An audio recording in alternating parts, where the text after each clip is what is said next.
ಮಾತರ್ಮೇ ಮಾತರಿಶ್ವನ್ನ ಪಿತರತುಲಗುರೋ ಭ್ರಾತರಿಷ್ಟಾಪ್ತಬಂಧೋ ಸ್ವಾಮಿನ್ನ ಸರ್ವಾಂತರಾತ್ಮನ್ನ ಜರ ಜರಯಿತರ್ಜನ್ಮ ಮೃತ್ಯಾಮಯಾನಾಂ ಗೋವಿಂದೇ ದೇಹಿ ಭಕ್ತಿಂ ಭವತಿ ತ ಭಗವನ್ನೂರ್ಜಿತಾಂ ನಿರ್ನಿಮಿತ್ತಾಂ ನಿರ್ವ್ಯಾಜಾಂ ನಿಶ್ಚಲಾಂ ತದ್ಗುಣಗಣ ಬೃಹತೀಂ ಚಾಶ್ವತೀಮಾಚುದೇವ ನಾರಾಯಣಂ ನಮಸ್ಕೃತ್ಯ ನರಂ ಚೈವ ನರೋತ್ತಮಂ ದೇವೀಂ ಸರಸ್ವತೀಂ ವ್ಯಾಸಂ ತಥೋ ಗ್ರಂಥಮುದೀರಯೇ ವಿಜಾನತಾಂ ಅವಿತ್ತಸ್ಯ ಮಧ್ವಸ್ಯ ಜಗತಿ ಗುರೋಃ ಪೂರ್ವಾಚಾರ್ಯಮಹಿಷ್ಠಾನಾಮಿಯಂ ಪ್ರಣತಿಮಾಲಿಕಾ ಸೂಕ್ತಿರತ್ನಾಕರೇ ರಮ್ಯೇ ಮೂಲರಾಮಾಯಣಾರ್ಣವೇ ವಿಹರಂತೋ ಮಹೀಯಾಂಸಃ ಪ್ರೀಯಂತಾಂ ಗುರವೋ ಮಮ ವಾಲ್ಮೀಕಿರ್ಗೌಃಪುನೀಯಾನ್ನೋ ಮಹೀಧರಪದಾಶ್ರಯಾ ಯತ್ಕಾವ್ಯಮುಪಜೀವಂತಿ ಕವಯಸ್ತರಣಕಾ ಇವ. ಅಥ ರಾಜಾ ಸಮೃದ್ಧಾರ್ಥಃ ಸುಗ್ರೀವಪ್ಲವಗೇಶ್ವರಃ ಉವಾಚ ನರಶಾರ್ದೂಲ ರಾಮಂ ಪರಬಲಾರ್ದನಂ. ನಿನ್ನೆ ನಾವು 39ನೆಯ ಸರ್ಗವನ್ನು ಮುಗಿಸಿದ್ವಿ. ಇವತ್ತು ನಾವು 40ನೆಯ ಸರ್ಗವನ್ನು ನೋಡಬೇಕಿದೆ. ಈ ರೀತಿ ಸುಗ್ರೀವ ಲಕ್ಷ್ಮಣನ ಬರುವಿಕೆಯಿಂದ ಎಚ್ಚರಗೊಂಡು ತನ್ನ ಭೋಗಾಸಕ್ತಿಯಿಂದ ಆಚೆ ಬಂದು ಅವ ಏನು ಮಾಡಿದ, ಎಲ್ಲ ಸೈನ್ಯವನ್ನು ಕರ್ಕೊಂಡು ರಾಮನ ಬಳಿ ಬಂದ. ಆಮೇಲೆ ರಾಮನಿಗೆ ನಮಿಸಿ ತಪ್ಪಾಯಿತು ಅಂತ ಕ್ಷಮೆ ಕೇಳಿದ. ರಾಮ ಅವನನ್ನು ಬಾಚಿ ಬಿಗಿದು ತಬ್ಬಿಕೊಂಡ. ಆಮೇಲೆ ಸುಗ್ರೀವ ರಾಮನಿಗೆ ಹೇಳಿದ, ಆಗತಾ ವಿನಿವಿಷ್ಟಾಶ್ಚ ಬಲಿನ ಕಾಮಚಾರಿಣಃ ವಾನರೇಂದ್ರ ಮಹೇಂದ್ರಾಭಾ ಯೇ ಮದ್ವಿಷಯವಾಸಿನಃ. ನನ್ನ ಆಳ್ವಿಕೆಗೆ ಒಳಪಟ್ಟ ಪ್ರತಿಯೊಬ್ಬ ಕಪಿ ಇಲ್ಲಿ ಬಂದಿದ್ದಾನೆ. ಎಲ್ಲರೂ ಕೂಡ ಬಲಿಷ್ಠರು, ಕಾಮಚಾರಿಣಃ ಬೇಕೆಂದಲ್ಲಿ ಹೋಗಬಲ್ಲವರು, ಎಲ್ಲರೂ ಕೂಡ ಬಹಳ ಬಲ ಇರುವವರು. ತೈಮೇ ಬಹು ವಿಕ್ರಾಂತೈ ಬಲಿಭಿರ್ಭೀಮ ವಿಕ್ರಮೈ ಆಗತಾ ವಾನರಾ ಘೋರಾ ದೈತ್ಯದಾನವ ಸನ್ನಿಭಾ. ದೈತ್ಯರು ದಾನವರು ಅವರಿಗೆ ಸಮವಾದ ಬಲ ಇರುವವರು. ಖ್ಯಾತ ಕರ್ಮಾಪದಾನಾಶ್ಚ ಬಲವಂತೋ ಜಿತಕ್ಲಮಾಃ ಪರಾಕ್ರಮೇಷು ವಿಖ್ಯಾತಾಃ ವ್ಯವಸಾಯೇಷು ಚೋತ್ತಮಾಃ. ಖ್ಯಾತ ಕರ್ಮಾಪದಾನಾಶ್ಚ, ಇವರ ಯುದ್ಧದಲ್ಲಿ ಶೌರ್ಯ ಪ್ರಖ್ಯಾತವಾಗಿದೆ.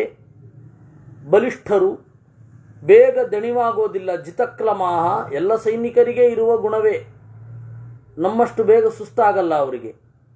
ಪರಾಕ್ರಮೇಚು ವಿಖ್ಯಾತಾಹ, ವ್ಯವಸಾಯೇಶು, ಯುದ್ಧದ ತೀರ ನೆಕ್ ಟು ನೆಕ್ ಮೂಮೆಂಟ್ ಅಂತಾರಲ್ಲ, ಆ ಸಮಯದಲ್ಲಿ ಅವರಿಗೆ ವ್ಯವಸಾಯೇಶು ಚ ಉತ್ತಮಾಹ, ಬೇಗ ತೀರ್ಮಾನ ತಗೊಳ್ತಾರೆ. ಅದು ಬಹಳ ಮುಖ್ಯ. ಒಬ್ಬ ಯುದ್ಧದಲ್ಲಿ ಎಲ್ಲಿ ಗೆಲ್ಲೋದು ಅಂದರೆ ಯಾರು ಬೇಗ ತೀರ್ಮಾನ ತಗೊಳ್ತಾರೆ ಅವನಿಗೆ. ಅದರಿಂದಾಗಿ ನಾನು ಹೇಳೋದು, ವೇಗವೇ ನಿರ್ಣಾಯಕ ಜಯಾಪಜಯಗಳಲ್ಲಿ, ಯುದ್ಧದಲ್ಲಿ. ಪೃಥಿವ್ಯಂಬು ಚರಾರಾಮ ನಾನಾ ನಗ ನಿವಾತಿನಃ ಕೋಟ್ಯೋಘಾಶ್ಚ ಇಮೇ ಪ್ರಾಪ್ತಾಃ ವಾನರಾಸ್ತವ ಕಿಂಕರಾಃ. ಭೂಮಿಯಲ್ಲಿ, ನೀರಿನಲ್ಲಿ ಎಲ್ಲ ಕಡೆ ತಿರುಗಬಲ್ಲರು. ಪೃಥಿವ್ಯಂಬುಚರಾಹ, ಆಮೇಲೆ ನಾನಾ ನಗ ನಿವಾಸಿನಃ, ಥರಥರದ ಮರಗಳಲ್ಲಿ ವಾಸ ಮಾಡಿದವರು. ಎಲ್ಲರೂ ನಿನ್ನ ಕಿಂಕರರು. ನಿದೇತವರ್ತಿನಃ ಸರ್ವೇ ಸರ್ವೇ ಗುರುಹಿತೇ ಸ್ಥಿತಾಃ ಅಭಿಪ್ರೇತಮನುಷ್ಠಾತುಂ ತವ ಶಕ್ಷ್ಯಂತ್ಯರಿಂದಮಾ. ಎಲ್ಲರೂ ನಿನ್ನ ಅಣತಿಯಲ್ಲಿ ತೊಡಗಿದವರು. ನಿದೇತವರ್ತಿನಃ ಸರ್ವೇ ಸರ್ವೇ ಗುರುಹಿತೇ ಸ್ಥಿತಾಃ. ಗುರು ಅಂತಂದರೆ ಹಿರಿಯರು ಅಂತ ಅಷ್ಟೇ ಅರ್ಥ. ಹಿರಿಯರ ಮನಸ್ಸಿಗೆ ಯಾವುದು ಹಿತ ಅಂತ ತೋರುತ್ತೆ ಹಾಗೆ ಮಾಡ್ತಾರೆ. ಅಭಿಪ್ರೇತು ಅನುಷ್ಠಾತುಂ ತವ ಶಕ್ಷ್ಯಂತಿ, ನೀನು ಅಂದುಕೊಂಡದ್ದನ್ನು ಇವರು ಮಾಡ್ತಾರೆ. ರಾಜನಾದವ ಅವನ ಠೇಂಕಾರಗಳಿಂದಲೇ ಅನೇಕ ವಿಷಯಗಳನ್ನು ಹೇಳ್ತಾನೆ. ನಿನಗೆ ಮುಖದಲ್ಲಿ ಅಭಿವ್ಯಕ್ತ ಆದರೆ ಸಾಕು, ಅದರ ಜಾಡು ಹಿಡಿದು ನಿನ್ನ ಅಭಿಪ್ರಾಯವನ್ನು ತಿಳಿತಾರೆ. ಅಭಿಪ್ರೇತಂ ಅನುಷ್ಠಾತುಂ ತವ ಶಕ್ಷ್ಯಂತಿ ತೈಮೇ ಬಹುತಾ ಹತ್ರೈಃ ಅನೇಕೈರ್ಬಹು ವಿಕ್ರಮೈಃ ಆಗತಾ ವಾನರಾ ಘೋರಾ ದೈತ್ಯದಾನವತನ್ನಿಭಾಃ. ಬಹಳ ಜನ ಬಂದಿದ್ದಾರೆ. ಯನ್ಮನ್ಯತೆ ನರವ್ಯಾಘ್ರ ಪ್ರಾಪ್ತ ಕಾಲಂ ತದುಚ್ಯತಾಂ ತ್ವತ್ಸೈನ್ಯಂ ತ್ವದ್ವಶೇ ಯುಕ್ತಂ ಆಜ್ಞಾಪಯಿತುಮರ್ಹತಿ. ನೀನು ಏನು ಅಂದುಕೊಂಡಿದಿ, ಈ ಸಮಯಕ್ಕೆ ಏನು ಹೇಳಬೇಕು ಅಂತ ಇದೆಯೋ, ಪ್ರಾಪ್ತ ಕಾಲಂ ತದುಚ್ಯತಾಂ ತ್ವತ್ಸೈನ್ಯಂ ತ್ವದ್ವಶೇ ಯುಕ್ತಂ. ಇದು ನಿನ್ನ ಸೈನ್ಯ, ನಿನ್ನ ವಶದಲ್ಲಿದೆ. ಆಜ್ಞಾಪಯಿತುಮರ್ಹಸಿ, ಆಜ್ಞೆ ಮಾಡಬಹುದು. ಕಾಮಮೇವಂ ವಿದಂ ಕಾರ್ಯಂ ವಿದಿತಂ ಮಮ ತತ್ವತಃ ತಥಾಪಿತು ಯಥಾಯುಕ್ತಂ ಆಜ್ಞಾಪಯಿತುಮರ್ಹಸಿ. ಈ ತರಹದ ಕೆಲಸವನ್ನು ನಾನು ಮಾಡಬಲ್ಲೆ, ಅದರಿಂದ ನೀನು ಆಜ್ಞೆ ಮಾಡಬೇಕು ಅಂದ. ಅಂದರೆ ಸುಗ್ರೀವ ತನ್ನ ಅಧಿಕಾರವನ್ನು ರಾಮನ ಅಡಿಗಳಿಗೆ ಒಪ್ಪಿಸ್ತಾ ಇದ್ದಾನೆ, ಪಾದಕ್ಕೆ ಒಪ್ಪಿಸ್ತಾ ಇದ್ದಾನೆ. ನೀನು ಏನು ಮಾಡ್ತೇವೋ ಮಾಡು ಅಂತ.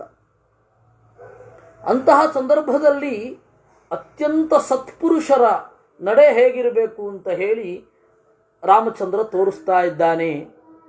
ಜ್ಞಾಯತಾಂ ಸೌಮ್ಯ ವೈದೇಹಿ ಯದಿ ಜೀವತಿ ತಥಾ ಬ್ರುವಾಣಂ ಸುಗ್ರೀವಂ ರಾಮೋ ದಶರಥಾತ್ಮಜಃ ಬಾಹುಭ್ಯಾಂ ಸಂಪರಿಶ್ವಜ್ಯ ಇದಂ ವಚನಮಬ್ರವೀತ್. ಈ ರೀತಿ ಹೇಳುವ ಸುಗ್ರೀವನನ್ನ ರಾಮ ಗಟ್ಟಿಯಾಗಿ ಮತ್ತೆ ತಬ್ಬಿ ನುಡಿದ. ಜ್ಞಾಯತಾಂ ಸೌಮ್ಯ ವೈದೇಹಿ ಯದಿ ಜೀವತಿ ವಾನವ ಸದೇಚೋ ಹಿ ಮಹಾಪ್ರಾಜ್ಞ ಯಸ್ಮಿನ್ ವಸತಿ ರಾವಣಃ. ನೋಡು ಸೌಮ್ಯ, ಚಲುವನೇ. ಮೊದಲು ತಿಳ್ಕೊಳ್ಬೇಕಾದದ್ದೇನು ಅಂದರೆ ಯದಿ ಜೀವತಿ ವಾನವ, ಸೀತೆ ಬದುಕಿದ್ದಾಳೋ ಇಲ್ವೋ ಅನ್ನೋದನ್ನು ತಿಳ್ಕೊಳ್ಬೇಕು. ಸಚ ದೇಶೋ ಮಹಾಪ್ರಾಜ್ಞ ಯಸ್ಮಿನ್ ವಸತಿ ರಾವಣ, ರಾವಣ ಎಲ್ಲಿ ವಾಸ ಮಾಡಿದ್ದಾನೋ ಆ ದೇಶವನ್ನು ತಿಳಿಯಬೇಕು. ಅಭಿಗಮ್ಯತು ವೈದೇಹೀಂ ನಿಲಯಂ ರಾವಣಸ್ಯ ಚ ಪ್ರಾಪ್ತ ಕಾಲಂ ವಿಧಾಸ್ಯಾಮಿ ತಸ್ಮಿನ್ ಕಾಲೇ ಸಹತ್ವಯ. ಸೀತೆ ಎಲ್ಲಿದ್ದಾಳೆ ಅಂತ ಗೊತ್ತಾದರೆ ಅಲ್ಲಿಗೆ ಹೋಗಿ ರಾವಣನಿಗೆ ಏನು ಮಾಡಬೇಕೋ ಅದನ್ನು ನಿನ್ನ ಜೊತೆಗೆ ಮಾಡ್ತೇನೆ. ನಾಹಮಸ್ಮಿನ್ ಪ್ರಭು ಕಾರ್ಯೇ ವಾ ನರೇಂದ್ರನ ಲಕ್ಷ್ಮಣ ತ್ವಮಸ್ಯ ಹೇತು ಕಾರ್ಯಸ್ಯ ಪ್ರಭುಶ್ಚ ಪ್ಲವಗೇಶ್ವರ. ನನಗೆ ಆ ಕೆಲಸ ಮಾಡಲಿಕ್ಕಾಗೋದಿಲ್ಲ, ನೀನು ಮಾಡಬೇಕು, ನೀನು ಸಮರ್ಥನಿದ್ದಿ. ತ್ವಮೇವಾಜ್ಞಾಪಯ ವಿಭೋ ಮಮ ಕಾರ್ಯ ವಿನಿಶ್ಚಯಂ ತ್ವಂ ಹಿ ಜಾನಾತಿ ಮೇ ಕಾರ್ಯಂ ಮಮ ವೀರನ ಸಂಶಯ.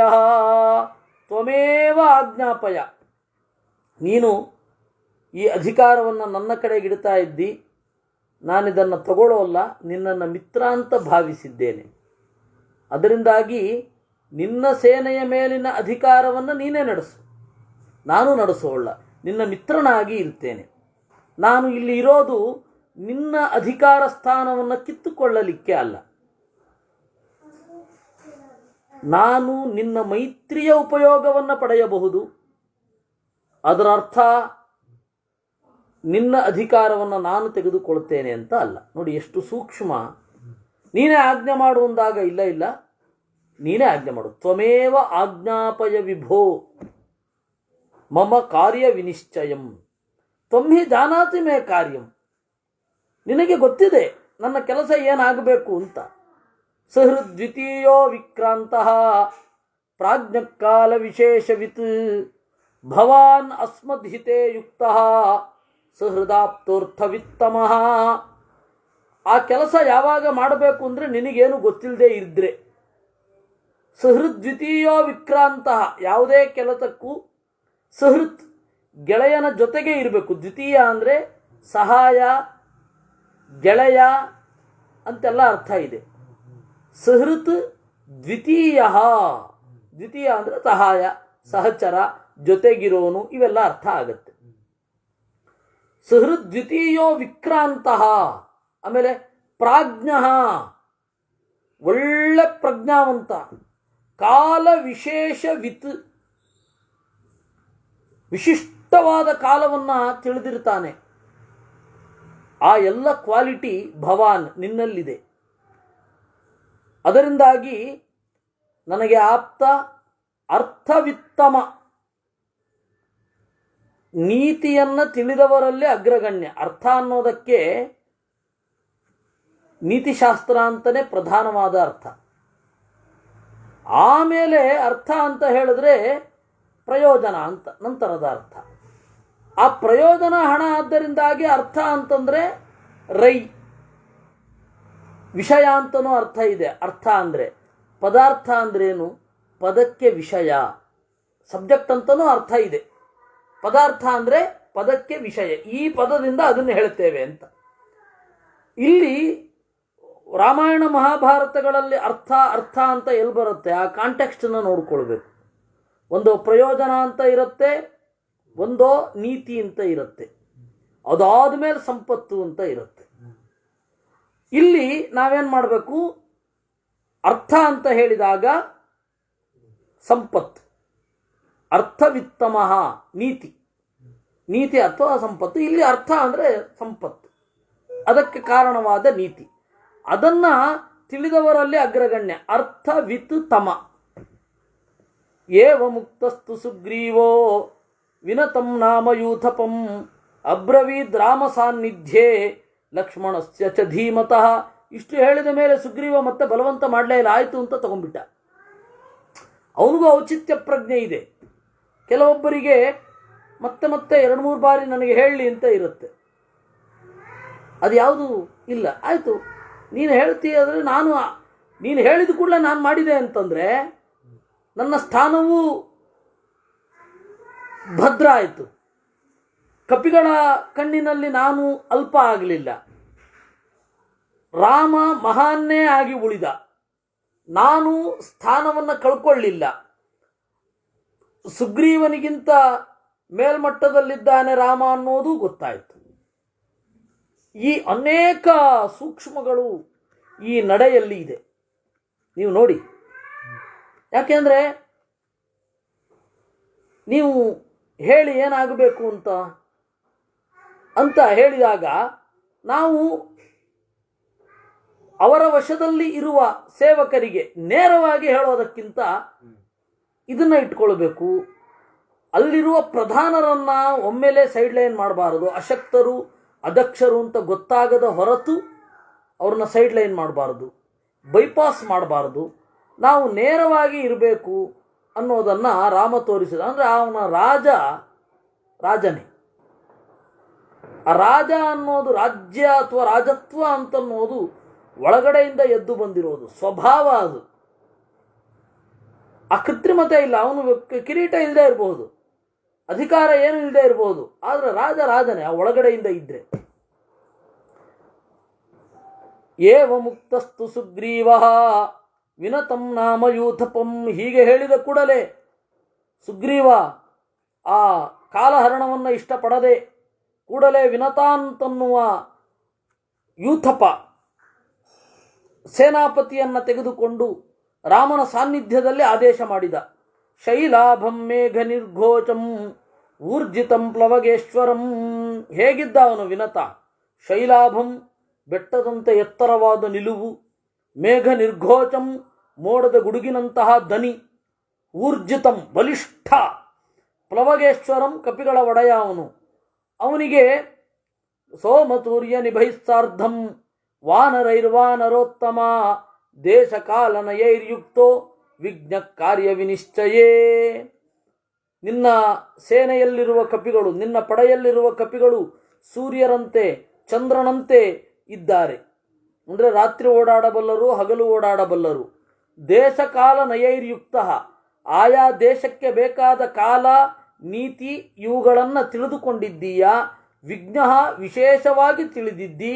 ಯಾವುದರಲ್ಲಿ? ಕಾರ್ಯವಿನಿಶ್ಚಯಿ, ಏನನ್ನ ಮಾಡಬೇಕು ಅಂತ. ವೃತಶತ ಸಹಸ್ರೇಣ, ಲಕ್ಷಾಂತರ ಕಪಿಗಳು ನಿನ್ನ ಬೆನ್ನ ಹಿಂದೆ ಇದ್ದಾರೆ. ಅಧಿಗಚ್ಚ ದಿಶಂ ಪೂರ್ವಾಂ ಸಶೈಲವನಕಾನನಾಂ ತತ್ರ ಸೀತಾಂಚ ವೈದೇಹೀಂ ನಿಲಯಂ ರಾವಣಸ್ಯ ಚ. ಹೋಗು, ಪೂರ್ವ ದಿಕ್ಕಿನಲ್ಲಿ ನಿನ್ನ ಹುಡುಕಾಟವನ್ನು ಮುಂದುವರೆಸು. ಅಲ್ಲಿ ರಾವಣನ ಮನೆ ಇದೆಯೋ, ಸೀತೆ ಇದ್ದಾಳೋ ಅಂತ ಹೇಳಿ. ಮಾರ್ಗಧ್ವಂ ಗಿರಿದುರ್ಗೇಶು ವನೇಶು ಚ ನದೀಶು ಚ. ಬೆಟ್ಟಗಳಲ್ಲಿ ಹುಡುಕ್ರಿ, ಕಾಡಿನಲ್ಲಿ ಹುಡುಕ್ರಿ, ನದಿಯಲ್ಲಿ ಹುಡುಕ್ರಿ. ನದೀಂ ಭಾಗೀರಥೀಂ ರಮ್ಯಾಂ ಸರಯೂಂ ಕೌಶಿಕೀಂ ತಥಾ. ಗಂಗಾ ನದಿ, ಸರಯೂ ನದಿ, ಕೌಶಿಕಿ ಕೋಸಿ ರಿವರ್ ಅದನ್ನು ಹುಡುಕಿ. ಕಾಲಿಂದೀಂ ಯಮುನಾಂ ರಮ್ಯಾಂ ಯಾಮುನಂಚ ಮಹಾಗಿರಿಂ. ಕಾಲಿಂದಿ ಯಮುನಾ, ಯಮುನಾ ತೀರದಲ್ಲಿ ಇರುವ ಒಂದು ದೊಡ್ಡ ಬೆಟ್ಟ. ಅವಾಗ ಇನ್ನು ಗೋವರ್ಧನ ಅಂತ ನಾಮಕರಣ ಆಗಿರಲಿಲ್ಲ. ಆಮೇಲೆ ಸರಸ್ವತಿ, ಸಿಂಧು ನದ, ಶೋಣ ನದ. ಯಾವ ನೀರಿಗೆ ಗಂಡು ದೇವತೆ ಅಭಿಮಾನಿಯೋ ಅದನ್ನು ನದ ಅಂತ ಕರೀತಾರೆ.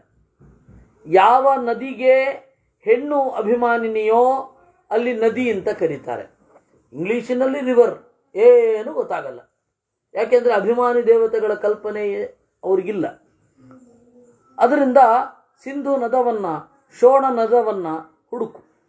ಮಹೀಂ ಕಾಲ ಮಹೀಂ ಚಾಪಿ ಶೈಲಕಾನನ ಚೋಭಿತಾಂ ಬ್ರಹ್ಮಮಾಲಾನ್ ವಿದೇಹಾನ್ಶ್ಚ ಮಾಲವಾನ್ ಕಾಶಿಕೋಸಲಾನ್. ಕಾಲಮಹಿ, ಆಮೇಲೆ ಅಲ್ಲಿರುವ ಬೆಟ್ಟ, ಕಾಡು, ಬ್ರಹ್ಮಮಾಲ ಅಂತ ದೇಶ, ವಿದೇಹ ಅದನ್ನು ಹುಡುಕು. ಏನು, ತವ್ರ ಮನೆಯಲ್ಲೇ ಹೋಗಿ ಬಚ್ಚಿಡ್ತಾನ ರಾವಣ? ಗೊತ್ತಿಲ್ವಾ ಅವನಿಗೆ? ಸುಗ್ರೀವನಿಗೆ ಗೊತ್ತು. ಆದರೆ ಯಾಕೆ ಹೀಗೆ ಮಾಡ್ತಾ ಇದ್ದಾನೆ? ಏಕೆಂದರೆ ನಾನು ಮೊದಲೇ ಹೇಳಿದ್ದೇನೆ, ಸುಗ್ರೀವನಿಗೆ ರಾವಣ ಅಪರಿಚಿತ ಅಲ್ಲ. Ravana was not unknown to Sugriva. ಆದರೂ ಇವನು ಬೇರೆ ಬೇರೆ ಕಡೆ ಕಳಿಸ್ತಾನೆ. ಪೂರ್ವ ದಿಕ್ಕಿಗೆ ಒಬ್ಬರನ್ನ ಕಳಿಸ್ತಾನೆ, ಪಶ್ಚಿಮಕ್ಕೊಬ್ಬರನ್ನ ಕಳಿಸ್ತಾನೆ, ಉತ್ತರಕ್ಕೊಬ್ಬರನ್ನ ಕಳಿಸ್ಬಿಟ್ಟು ದಕ್ಷಿಣಕ್ಕೆ ಆರಿಸಿ ಹನುಮಂತನನ್ನೇ ಕಳಿಸ್ತಾನೆ. ಯಾಕೆ? ದಕ್ಷಿಣದಲ್ಲಿದ್ದಾಳೆ ಅಂತ ಖಾತ್ರಿ ಇದೆ, ಮತ್ತೆ ಇಲ್ಲಿ 3 ಯಾಕೆ ಕಳಿಸ್ಬೇಕು? ಸೇನಾ ನಾಯಕನ ತಲೆಯಿಂದ ಯೋಚನೆ ಮಾಡ್ರಿ. ಪ್ರಾಕ್ಟೀಸ್ ಆಗಬೇಕು, ವಾರ್ಮಿಂಗ್ ಅಪ್, ವಾರ್ಮಪ್ ಆಗಬೇಕು, ಯುದ್ಧಕ್ಕೆ ಸಿದ್ಧ ಆಗಬೇಕಲ್ವಾ? ವಾರ್ಮಪ್ ಆಗಬೇಕು. ಹೆಂಗೆ ಮಾಡೋದು?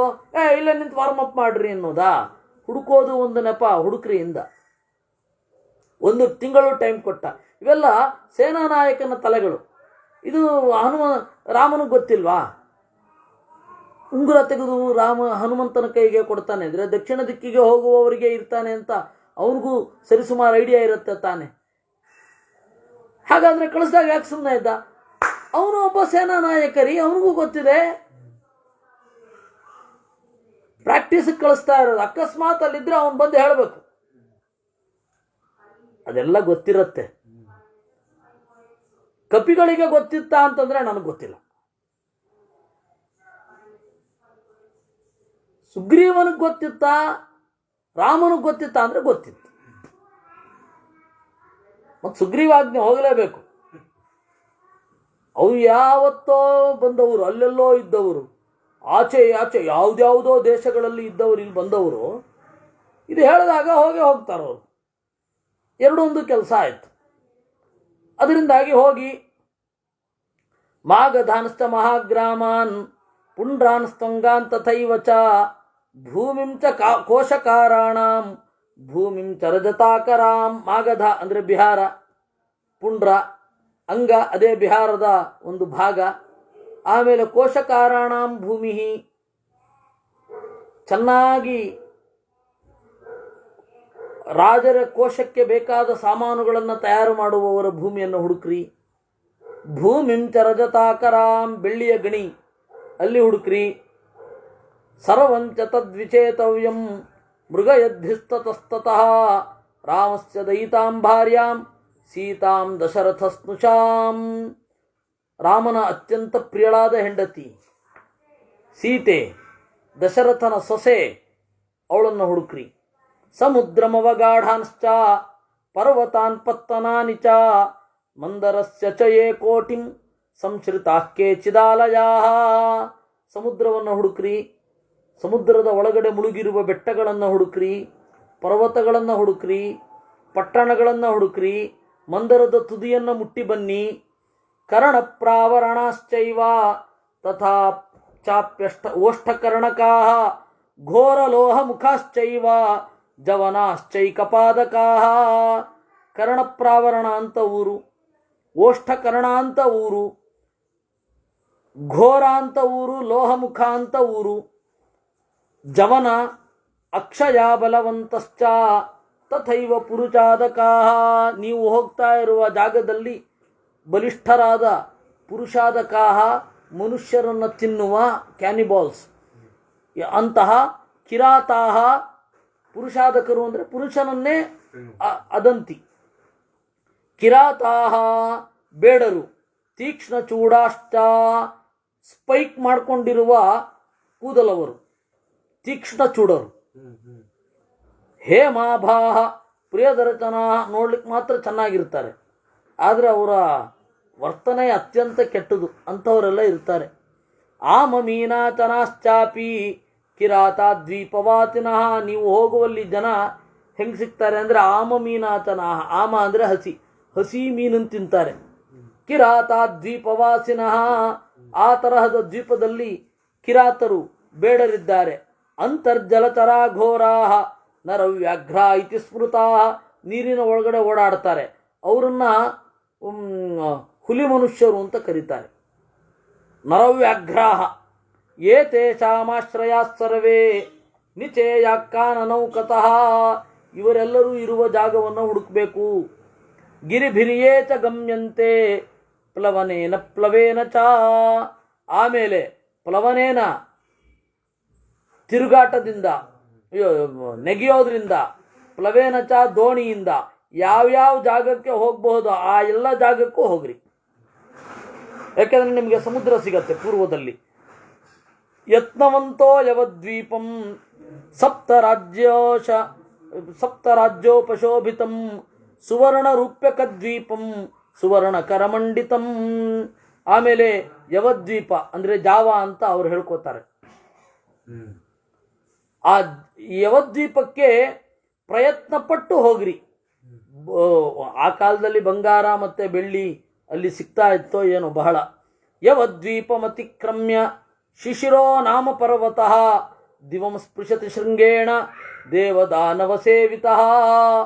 ಜವದ್ವೀಪಕ್ಕೆ ಹೋಗಿ ಶಿಶಿರ ಅಂತ ಹೇಳಿ ಅಲ್ಲೊಂದು ಬೆಟ್ಟ ಇದೆ, ಅದು ತನ್ನ ಕೋಡ್ಗಲ್ಲಿನಿಂದ ಆಕಾಶವನ್ನು ಮುಟ್ಟುತ್ತದೆ. ಅಲ್ಲಿಗೆ ಹೋಗ್ರಿ. ಏತೆ ಚಾಂಗಿರು ದುರ್ಗೇಚು ಪ್ರಪಾತೇಚು ವನೇಶು ಚ ಮಾರ್ಗಧ್ವಂ ಸಹಿತಾಸ್ತರ್ವೇ ರಾಮಪತ್ನೀಂ ಯಶಸ್ವಿನೀಂ. ಅಲ್ಲೆಲ್ಲ ಹುಡುಕ್ರಿ. ತಥೋ ರಕ್ತ ಜಲಂ ಪ್ರಾಪ್ಯ ಶೋಣಾಖ್ಯಂ ಶೀಘ್ರವಾಹಿನಂ. ಆಮೇಲೆ ಕೆಂಪು ನದಿ, ರೆಡ್ ರಿವರ್, ಚೀನಾದ ಸ್ವಲ್ಪ ಆಚೆಯ ಭಾಗ ಅಂತ ಹೇಳ್ತಾರೆ.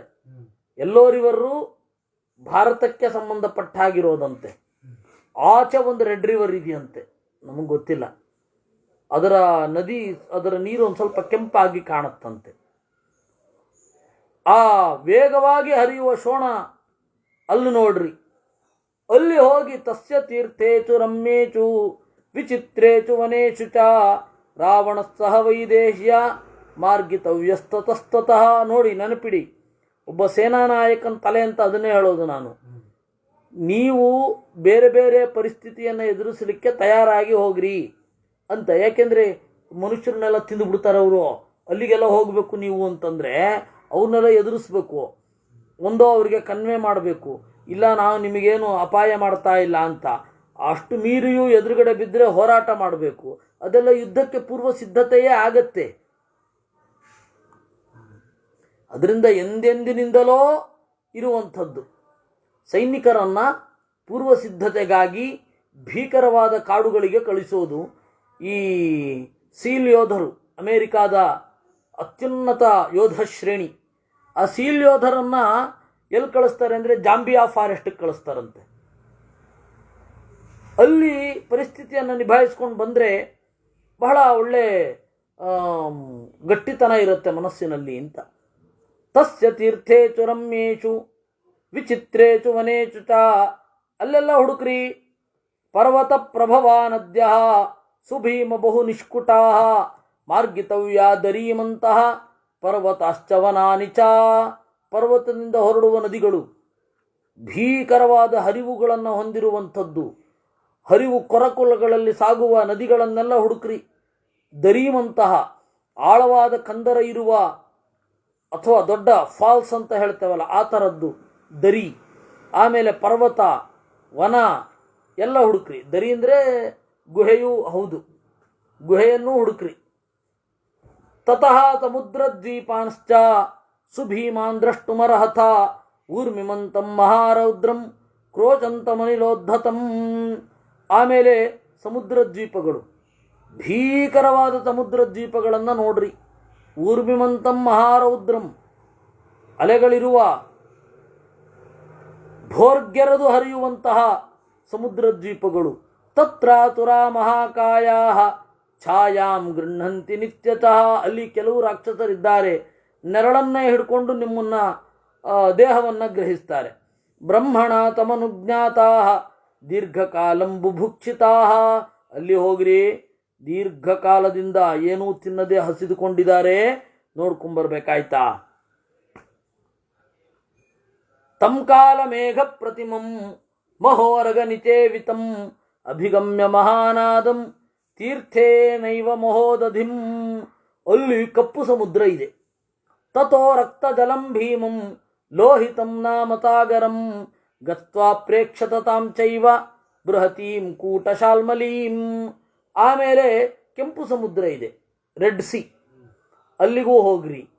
ನಮಗೆ ಇವತ್ತು ಕನ್ಯಾಕುಮಾರಿಗೆ ಹೋದರೆ 3 ಬಣ್ಣದ ನದಿ, 3 ಬಣ್ಣದ ಕಡಲು, 3 ಬಣ್ಣ ಪ್ರತ್ಯೇಕವಾಗಿರೋದು ಕಾಣುತ್ತೆ. ಪ್ರತ್ಯೇಕವಾಗಿ ಬೆರ್ತಾ ಇರಲ್ಲ. ಗೃಹಂಚ ವೈನತೇಯಸ್ಯ ನಾನಾ ರತ್ನ ವಿಭೂಷಿತಂ. ಹಾಗೇ ಮುಂದೆ ಹೋದರೆ ಗರುಡನ್ ಮನೆ ಇದೆ, ಅದು ಕೈಲಾಸದಂತೆ ಮಾಡಿದ್ದಾನೆ ವಿಶ್ವಕರ್ಮ.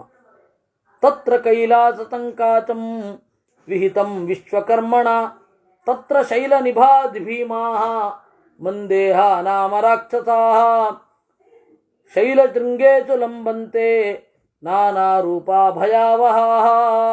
ಅಲ್ಲಿ ಶೈಲ ನಿಭಾಹ ಭೀಮಾಹ, ಪರ್ವತದಂತೆ ಎತ್ತರವಾಗಿರುವವರು ಮಂದೇಹರು ಅಂತ.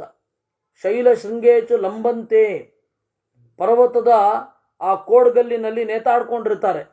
ಏತೇ ಪತಂತಿ ಜಲೇ ನಿತ್ಯಂ ಸೂರ್ಯಸ್ಯೋದಯನಂ ಪ್ರತಿ ಅಭಿತಪ್ತಾಸ್ಮ ಸೂರ್ಯೇಣ ಲಂಬಂತೆ ಸ್ಮ ಪುನಃ ಪುನಃ.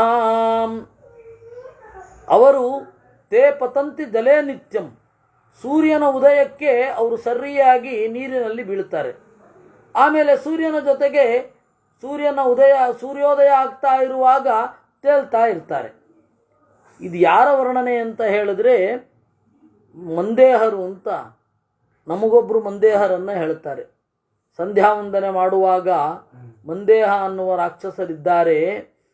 ಅವರು ಬೇಗ ಏಳದೆ ಹೋದರೆ ಆಕ್ರಮಿಸಿಕೊಂಡು ಬಿಡ್ತಾರೆ. ಆ ಮಂದೇಹರು ಸೂರ್ಯನನ್ನು ಆಕ್ರಮಿಸಿಕೊಳ್ಳೋದಕ್ಕೆ ನಾವೇನು ಮಾಡಬೇಕು? ಬೆಳಗ್ಗೆ ಬೇಗ ಎದ್ದು ಸೂರ್ಯ ಅರ್ಘ್ಯವನ್ನು ಕೊಡಬೇಕು, ಅದು ಬಾಣ ಇದ್ದ ಹಾಗೆ ಅಂತ. ನಾವೆಲ್ಲ ಹೌದು, ನಮ್ಮ ಅರ್ಘ್ಯ ನೀರು ಬಾಣವಾಗಿ ಪರಿವರ್ತಿಸಿ ಹೋಗಿ ಮಂದೇಹರನ್ನು ಕೊಲ್ಲತ್ತೆ ಅಂತಲೇ ಬಹಳ ಜನ ಅಂದ್ಕೊಂಡಿರೋದು. ಆದರೆ ನಿಜ ಸಂಗತಿ ಏನು ಅಂದರೆ ಅದು ರಿಫ್ಲೆಕ್ಷನ್ ಥಿಯರಿಯಲ್ಲಿ ಹೇಳಿದ್ದು. ಈಹ ಅಂದರೆ ಚೇಷ್ಟೆ ಅಥವಾ ಕ್ರಿಯೆ, ಮಂದ ಈಹ ಅಂದರೆ ಮಂದ ಕ್ರಿಯೆ. ಬೆಳಗ್ಗೆ ಮಲಗಿಬಿಟ್ರೆ ಲೇಟಾಗಿ ಎದ್ದರೆ ಎಲ್ಲ ಮಂದ ಕ್ರಿಯೆ. ಅದರಿಂದಾಗಿ ಏನು ಮಾಡಬೇಕು? ಮಂದೇಹರನ್ನು ಓಡಿಸ್ಬೇಕು. ಸೂರ್ಯನಿಗೇನು ಮುತ್ತೋದು, ನಮಗೆ ಮುತ್ತುಬಿಟ್ಟಿದ್ದಾರೆ. ಬೆಳಗ್ಗೆ ಬೇಗ ಎದ್ದು ಅರ್ಘ್ಯ ಪ್ರದಾನ ಮಾಡಿದ್ರೆ ಇಡೀ ದಿವಸ ಚಟುವಟಿಕೆಯಾಗಿ ಇರ್ತಾನೆ ಅಂತ ಅರ್ಥ. ಲೇಟಾಗಿ ಹೇಳ್ಬಾರ್ದು ಅನ್ನೋದಕ್ಕೆ ಈ ಅರ್ಥವಾದವನ್ನು ಹೇಳಿರ್ತಾರೆ. ಇದು ಅರ್ಥವಾದ. ಅರ್ಥವಾದದಿಂದ ಏನೋ ಒಂದು ಮೆಸೇಜ್ ಇರುತ್ತೆ, ಆ ಮೆಸೇಜನ್ನು ಇಟ್ಕೊಳ್ಬೇಕು, ಅರ್ಥವಾದವನ್ನು ಬಿಟ್ಟುಬಿಡ್ಬೇಕು. ನಾವೇನು ಮಾಡ್ತಾ ಇದ್ದೀವಿ? ಮೆಸೇಜ್ ಇಟ್ಕೊಳ್ತಾ ಇಲ್ಲ, ಅರ್ಥವಾದವನ್ನೇ ಇಟ್ಕೊಳ್ತಾ ಇದ್ದೇವೆ. ಅದರಿಂದ ಮಂದೇಹ ಅಂದಾಗ ಏನು ಅಂತ ಅರ್ಥ ಮಾಡ್ಕೊಳ್ಬೇಕು. ಆದರೆ ಆ ಮಂದೇಹರು ಈ ಮಂದೇಹರು ಒಂದೇ ಅಲ್ಲ.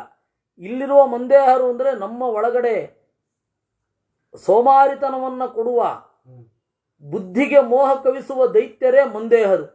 ಎಲ್ಲಿ? ಇಲ್ಲಿ. ಅಲ್ಲಿ ಮಂದೇಹರು ಅಂತ ಹೇಳಿ ಭೌತಿಕವಾದ ಶರೀರವನ್ನೇ ಹೊಂದಿರುವ ರಾಕ್ಷಸರಿದ್ದಾರೆ. ಅಭಿತಪ್ತಾಸ್ಮ ಸೂರ್ಯೇಣ ಲಂಬಂತೇತ ಪುನಃ ಪುನಃ ಗತ್ವಾ ದ್ರಕ್ಷಥ ನಿಹತ ಬ್ರಹ್ಮತೇಜೋಭಿ ಅಹನ್ಯಹ ನಿರಾಕ್ಷತಾ. ಅವರು ಬ್ರಹ್ಮತೇಜಸ್ಸಿನಿಂದ ಮಾತ್ರ ಸಾಯುವವರು. ತತ ಪಾಂಡುರಮೇಘಾಭಂ ಕ್ಷೀರೋದಂ ನಾಮ ಸಾಗರಂ ಗತ್ವಾ ದ್ರಕ್ಷಥ ದುರ್ಧರ್ಚಾ ಮುಕ್ತಾಹಾರ ವಿವೋರ್ಮಿಭಿ. ಆಮೇಲೆ ಕ್ಷೀರೋದದ ಹತ್ತಿರ ಒಂದು ದೊಡ್ಡ ಬೆಟ್ಟ ಇದೆ, ಋಷಭ ಅಂತ. ಕ್ಷೀರೋದಕ್ಕೆ ಹತ್ತಿರ, ಕ್ಷೀರ ಸಮುದ್ರಕ್ಕೆ ಹತ್ತಿರ ಒಳ್ಳೆ ಪರಿಮಳ ಭರಿತವಾದ ಹೂವುಗಳು ಅಲ್ಲಿ ಇವೆ. ಅದನ್ನು ಒಳಗೊಂಡ ನಗ ಅಂದರೆ ಮರದಿಂದ ಕೂಡಿದೆ. ಆಮೇಲೆ ಬಿಳಿ ಪದ್ಮಗಳಿಂದ ಕೂಡಿದ ಸರೋವರ. ಸರಶ್ಚರಾಜತೈ ಪದ್ಮೈ ಜ್ವಲಿತೈರ್ಹೇಮಕೇತರೈ. ಅದರ ಕೇಸರ ಮಾತ್ರ ಬೇರೆ ರೀತಿ ಇದೆ. ನಾಮ್ನಾ ಸುದರ್ಶನಂ ನಾಮ ರಾಜಹಂಸೈ ಸಮಾಕುಲಂ. ಅದರ ಹೆಸರು ಸುದರ್ಶನ ಅಂತ ಸರೋವರ. ವಿಬುಧಾಹ ದೇವತೆಗಳು, ಚಾರಣರು, ಯಕ್ಷರು, ಕಿನ್ನರರು, ಅಪ್ಸರೋ ಗಣ ಎಲ್ಲರೂ ಕೂಡ ಸಂತೋಷದಿಂದ ಅಲ್ಲಿ ಇರ್ತಾರೆ. ನಳಿನೀಂ ತಾಮ್ರಿರಂ ತವಹ ಆಟ ಆಡ್ಲಿಕ್ಕೆ ಅಲ್ಲಿಗೆ ಬರ್ತಾರೆ. ಅದನ್ನು ದಾಟಿ ನೀವು ನೋಡ್ರಿ. ಜಲೋದಂ ಸಾಗರಂ ಶೀಘ್ರಂ ಸರ್ವಭೂತ ಭಯಾಪಹಂ ತತ್ರ ತತ್ಕೋಪಜಂ ತೇಜ ಕೃತಂ ಹಯಮುಖಂ ಮಹತ್. ಆಮೇಲೆ ಅಲ್ಲಿ ಒಂದು ಸರೋವರ ಇದೆ, ಸಾಗರ ಅಂದರೆ ಕಡಲೆ, ನೀರಿನ ಕಡಲು. ಅಲ್ಲಿ ಕುದುರೆಯ ಮುಖದ ಆಕಾರದ ಒಂದು ಅಗ್ನಿ ಇದೆ. ಅಸ್ಯಾದ್ಭುತಂ ಮಹಾವೇಗಂ ಓದನಂ ತಚರಾಚರಂ. ಅದು ಎಲ್ಲವನ್ನು ನುಂಗಬಲ್ಲದು, ಚರಾಚರ ವಸ್ತುಗಳನ್ನು. ನೀವು ಕಿವಿ ಕೊಟ್ಟರೆ ಅದರ ನಾದ ಕೇಳುತ್ತೆ. ತತ್ರ ವಿಕ್ರೋಚತಾಂ ನಾದೋ ಭೂತಾನಾಂ ಸಾಗರೌಕತಾಂ ಶ್ರೂಯತೆ ಚಾತಮರ್ಥಾನಾಂ ದೃಷ್ಟ್ವಾ ಭೂದ್ಬಡವಾ ಮುಖಂ. ಇದು ಅಲ್ಲಿ ಪ್ರತ್ಯಕ್ಷವಾಗಿ ಕಾಣುತ್ತೆ. ಅಲ್ಲಿ ಕೇಳ್ರಿ. ಸ್ವಾದೂದಸ್ಯೋತ್ತರೇ ತೀರೆ ಯೋಜನಾನಿ ತ್ರಯೋದಶ. ಸಿಹಿ ನೀರಿನ ಕಡಲು ಇದೆ. ಅಲ್ಲಿ ಜಾತರೂಪ ಶಿಲೋ ನಾಮ ಸುಮಹಾನ್ ಕನಕಪ್ರಭಾ. ಬಂಗಾರದ ಶಿಲೆಗಳಿರುವ ಬಂಗಾರದ ಪರ್ವತ. ತತ್ರ ಚಂದ್ರ ಪ್ರತೀಕಾಚಂ ಪನ್ನಗಂ ಧರಣೀಧರಂ. ಅಲ್ಲಿ ಒಂದು ಚಂದ್ರನಂತೆ ಹೊಂದಿರುವ ಪದ್ಮಪತ್ರ ವಿಶಾಲಾಕ್ಷಂ, ಅಗಲವಾದ ಕಣ್ಗಳಿರುವ ಭೂಮಿಯನ್ನು ಹೊತ್ತ ಹಾವನ್ನು ಕಾಣುತ್ತೀರ. ಆಸೀನಂ ಪರ್ವತಸ್ಯಾಗ್ರೇ ಸರ್ವದೇವ ನಮಸ್ಕೃತಂ. ಪರ್ವತದ ಮೇಲ್ಗಡೆ ಇರುವ ಸಾವಿರಾರು ಹೆಡೆಗಳಿರುವ ಸಹಸ್ರ ಶಿರಸಂ ದೇವಂ ಅನಂತಂ ನೀಲವಾತತಂ. ನೀಲಿ ಬಣ್ಣದ ಬಟ್ಟೆಯುಟ್ಟಿರುವ ಅನಂತನನ್ನು ನೀವು ಕಾಣುತ್ತೀರಾ.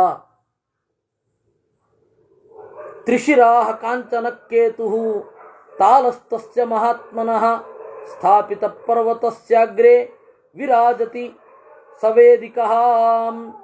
ಬಂಗಾರದ ಒಂದು ಧ್ವಜ ಅವನ ಹತ್ತಿರ ಇರುತ್ತೆ, ಅದು ತಾಲಧ್ವಜ. ತಾಳೆ ಮರ ಏನಿದೆ ಅದು ಅವನ ಧ್ವಜ. ಬಲರಾಮನಾಗಿದ್ದಾಗ ತಾಲಧ್ವಜ ಅಲ್ವಾ, ತಾಳೆ ವೃಕ್ಷವೇ ಅವನ ಧ್ವಜ. ತತಃ ಪರಂ ಹೇಮಮಯ ಶ್ರೀಮಾನುದಯ ಪರ್ವತಃ. ಆಮೇಲೆ ಸೂರ್ಯನ ಬೆಳಕು ಮೊದಲು ಬೀಳುವ ಪಾಯಿಂಟ್, ಅದನ್ನು ಉದಯ ಪರ್ವತ ಅಂತ ಕರೀತಾರೆ. ಸೂರ್ಯನ ಬೆಳಕು ಕಡೆಯದಾಗಿ ಬೀಳುವ ಪಾಯಿಂಟನ್ನು ಅಸ್ತಪರ್ವತ ಅಂತ ಕರೀತಾರೆ. ಸೂರ್ಯ ಸಂಚಾರ ಮಾಡ್ತಾನೆ ಅಂತ ಅರ್ಥ ಅಲ್ಲ ಅದಕ್ಕೆ. ಸೂರ್ಯನ ಬೆಳಕು ಎಲ್ಲಿ ಕಡೆಯದಾಗಿ ಬೀಳುತ್ತೆ ಅದು. ಪೂರ್ವಸ್ಯಾಂ ದಿಚಿ ನಿರ್ಮಾಣಂ ಕೃತಂ ತತ್ರಿದಿವೇಶ್ವರೈ. ಆ ಉದಯ ಪರ್ವತ ತಸ್ಯ ಕೋಟಿರ್ದಿವಂ ಸ್ಪೃಷ್ಟ್ವಾ ಶತಯೋಜನ ಮಾಯತಾ. ಅಲ್ಲಿ ಕೋಟಿ, ಕೋಟಿ ಅಂದರೆ ತುದಿ, ಕೋಟಿ ಅಂದರೆ ತುದಿ. ಮತ್ತೆ ಇದ್ಯಾವುದೋ ಕೋಟಿ ಅಂತೀವಿ, ಹೌದು ಇದು ಕೋಟಿಯ ಸಂಖ್ಯೆಯ ತುದಿ ಅಂತನ್ನುವ ಅರ್ಥದಲ್ಲಿ. ಇವತ್ತು ನಾವು ಕಾಣುವ ಸಂಖ್ಯೆಯ ತುತ್ತ ತುದಿ ಏನಿದೆ ಅದನ್ನು ಕೋಟಿ ಅಂತ ಕರಿತಾ ಇದ್ದೇವೆ. ಇದಕ್ಕಿಂತ ಹೆಚ್ಚಿನ ಎಣಿಸುವ ಪ್ರಸಂಗ ಬಂತು ಅಂದರೆ ಅದಕ್ಕನುಗುಣವಾಗಿ ಹುಟ್ಕೊಳ್ತವೆ. ಪ್ರಾಚೀನ ಭಾರತದಲ್ಲಂತೂ ಪದ ಇದೆ. ಸಂಸ್ಕೃತದಲ್ಲಿ ಇದು ಇಂಗ್ಲೀಷ್ನಲ್ಲಿ ಇಲ್ಲದೆ ಇರಬಹುದು, ಮುಂದೆ ಅವರೇನೋ ಮಾಡ್ಕೋತಾರೆ ಬಿಡಿ, ಅದು ಎಣಿಸುವ ಅಗತ್ಯ ಬಂದಾಗ. ಅಲ್ಲಿ ಕೋಟಿ ಅಂತಂದರೆ ತುದಿ, ಅದರ ತುದಿ ಬಹಳ ದಿವಂಸ್ಪೃಷ್ಟ, ಸ್ವರ್ಗವನ್ನೇ ನೋಡುವಂತಿದೆ. ಜಾತ ರೂಪಮಯೀ ದಿವ್ಯ ವಿರಾಜತಿ ಸವೇದಿಕಾ. ಆ ಬೆಟ್ಟದ ಮೇಲ್ಗಡೆ ಒಂದು ಒಳ್ಳೆಯ ಜಗುಲಿ ವೇದಿಕೆ, ಸಾಲ, ತಾಲ, ತಮಾಲ, ಕರ್ಣಿಕಾರ ಮೊದಲಾದವುಗಳು ಹೂ ಬಿಟ್ಟಿವೆ. ತತ್ರ ಯಾಜನ ವಿಸ್ತಾರಂ ಉಚ್ಛ್ರಿತಂ ದಶಯೋಜನಂ. ಅಲ್ಲಿ ಬಹಳ 10 ಯೋಜನ ವಿಸ್ತಾರವಾದ ಶೃಂಗ, ಅದರ ಹೆಸರು ಸೌಮನ ಸಂನಾಮ. ಸೌಮನತ ಅಂತ ಅದೊಂದು ಹೆಸರು, ಆ ಶೃಂಗದ ಹೆಸರು. ಅಲ್ಲಿ ಪೂರ್ವಂ ಪದಂ ಕೃತ್ವ ಪುರಾ ವಿಷ್ಣು ತ್ರಿವಿಕ್ರಮೇ. ಅಲ್ಲಿ ವಾಮನ ತ್ರಿವಿಕ್ರಮನಾದಾಗ ಮೊದಲನೇ ಹೆಜ್ಜೆ ಇಟ್ಟಿದ್ದೇ ಈ ಸೌಮನಸ ಅಂತನ್ನುವ ಜಾಗದಲ್ಲಿ. ಮೊದಲನೇ ಹೆಜ್ಜೆ ಎಲ್ಲಿಟ್ಟ ನಮಗದು ಭಾಗವತದಲ್ಲಿ ತೋರಲ್ಲ, ಶತಪಥ ಬ್ರಾಹ್ಮಣದಲ್ಲಿ ಒಂದು ಸ್ವಲ್ಪ ಉಂಟು, ಅವನು ಮೊದಲನೇ ಹೆಜ್ಜೆ ಎಲ್ಲಿಟ್ಟ ಅಂತ. ಭಾಗವತದಲ್ಲಿ ಏನೂ ಹೇಳಿಲ್ಲ, ಇಡೀ ಭೂಮಿ ಅಳದ, ಇಡೀ ಭೂಮಿ ಅಳದ, ಹೌದು, ಎಲ್ಲಿಟ್ಟ ವಾಲ್ಮೀಕಿಗಳು ಹೇಳ್ತಾರೆ. ಶತಪಥ ಬ್ರಾಹ್ಮಣದಲ್ಲಿ ಒಂದು ಸ್ವಲ್ಪ ಇದೆ, ಬಹಳ ವಿಶೇಷ ಇದೆ. ಆಮೇಲೆ ಏನು ಪ್ರಶ್ನೆ? ಪೂರ್ವ ದಿಕ್ಕು. ಇನ್ನು ಪೂರ್ವ ದಿಕ್ಕಿನಲ್ಲೇ ಇದ್ದಾನ ಅವನು. ಪೂರ್ವ ದಿಕ್ಕಿನ ತುದಿಗೆ ಹೋಗಿ ವಾಪಸ್ ಬರ್ತಾನೆ. ಉತ್ತರೇಣ ಪರಿಕ್ರಮ್ಯ ದ್ವಿತೀಯಂ ಚಿಕರೇಯ ಮೇರೋಹೋ ಚಕಾರ ಪುರುಷೋತ್ತಮ.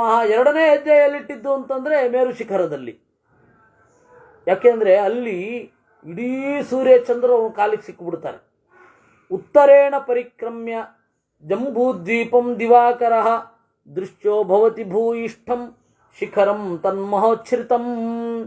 ಬಹಳ ಎತ್ತರವಾದ ಆ ಶಿಖರವನ್ನು ಸೂರ್ಯನ ಬೆಳಕು ಸುತ್ತಿ ಬರುತ್ತೆ, ಇಡೀ ಜಂಬೂದ್ವೀಪವನ್ನು ಬೆಳಗುತ್ತೆ. ತತ್ರ ವೈಖಾನತಾ ನಾಮ ವಾಲಖಿಲ್ಯ ಮಹರ್ಚಯ. ವೈಖಾನರ್ತರು, ವಾಲಖಿಲ್ಯರು ಎಲ್ಲರೂ ಕೂಡ ಅಲ್ಲಿ ತಪಸ್ವಿಗಳಾಗಿ ಇದ್ದಾರೆ. ಅಯಂ ಸುದರ್ಶನೋದ್ವೀಪ ಪುರೋ ಯಸ್ಯ ಪ್ರಕಾಶತೆ ತಸ್ಮಿನ್ ತೇಜಶ್ಚ ಚಕ್ಷುಶ್ಚ ಸರ್ವ ಪ್ರಾಣಭೃತಾಮಪಿ. ಅಲ್ಲಿ ಹತ್ತಿರ ಇರುವ ದ್ವೀಪ ಸುದರ್ಶನ ದ್ವೀಪ ಅಂತ. ಅಲ್ಲಿ ಎಲ್ಲರ ಕಣ್ಣಿದೆ, ಎಲ್ಲರ ಕಣ್ಣಿನ ಬೆಳಕು ಇದೆ, ಅಂದರೆ ಅದನ್ನು ಕೊಡುವ ಸೂರ್ಯ ಇದ್ದಾನೆ ಅಂತ ಅರ್ಥ. ಶೈರಸ್ಯ ತಸ್ಯ ಪೃಷ್ಠೇಶು ಕಂಧರೇಚು ವನೇಚು ಚ ರಾವಣ ಸಹ ವೈದೇಶ್ಯ ಮಾರ್ಗಿತವ್ಯಸ್ತತಸ್ತದ. ನೋಡಿ ಎಂತಹ ಕಷ್ಟದ ಟಾಸ್ಕ್, ಅಲ್ಲೆಲ್ಲ ಹುಡುಕಬೇಕು ನೀವು ಅಂತ. ಚಳಿ, ಬಿಸಿಲು, ಮಳೆ ಎಲ್ಲವನ್ನ ಸಹಿಸಬೇಕು. ಹಂಗೆ ವಾರ್ಮಪ್ ಮಾಡ್ತಾ ಇದ್ದಾನೆ.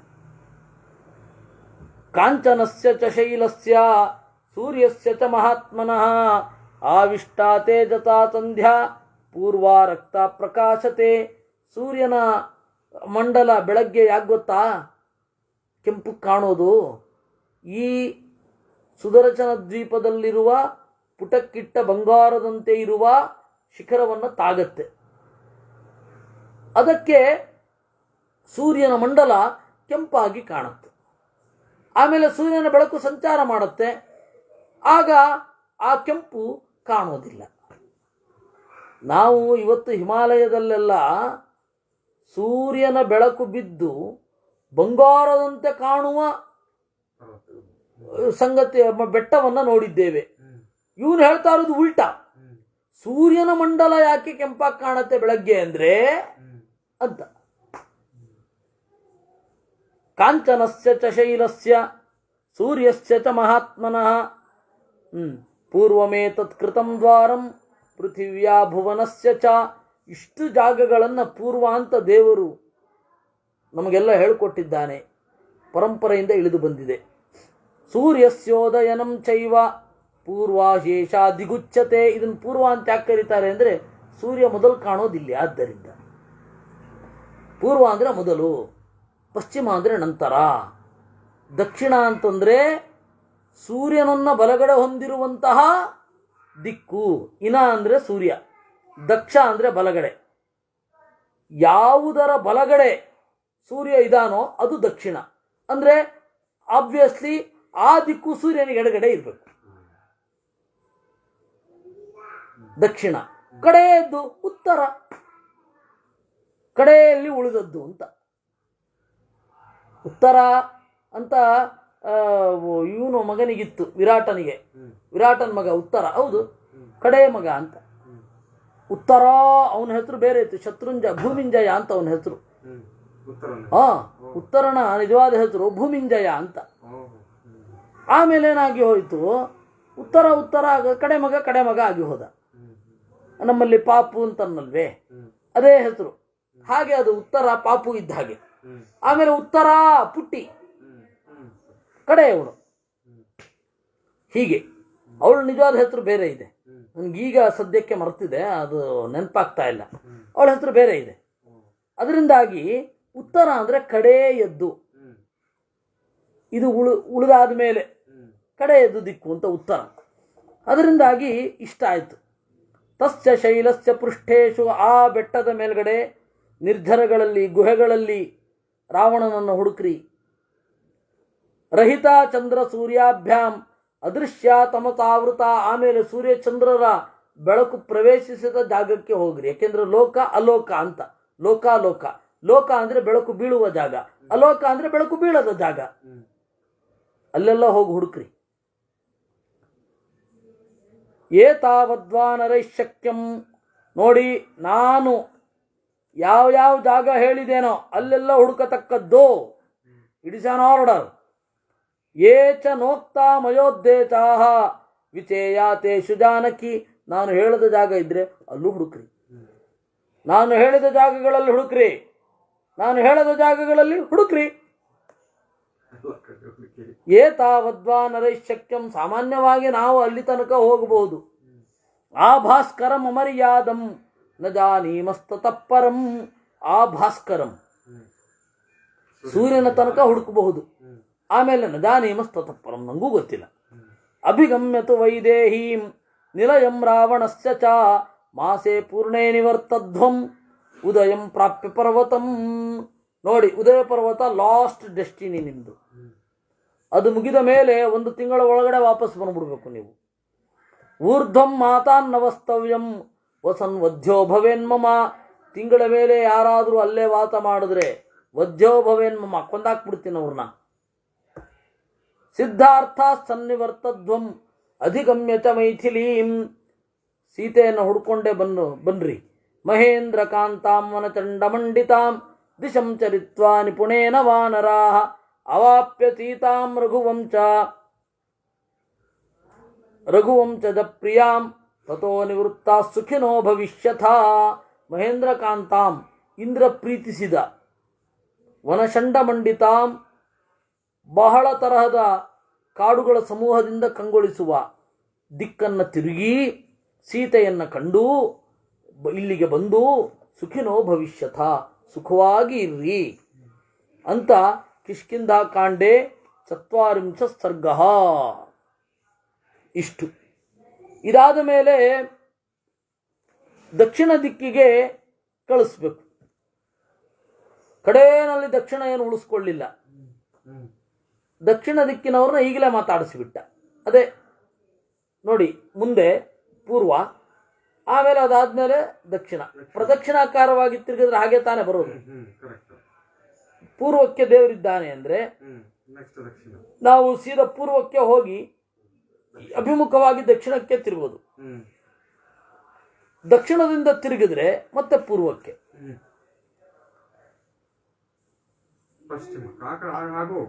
ಅಲ್ಲಲ್ಲ, ಆಗಬಹುದು.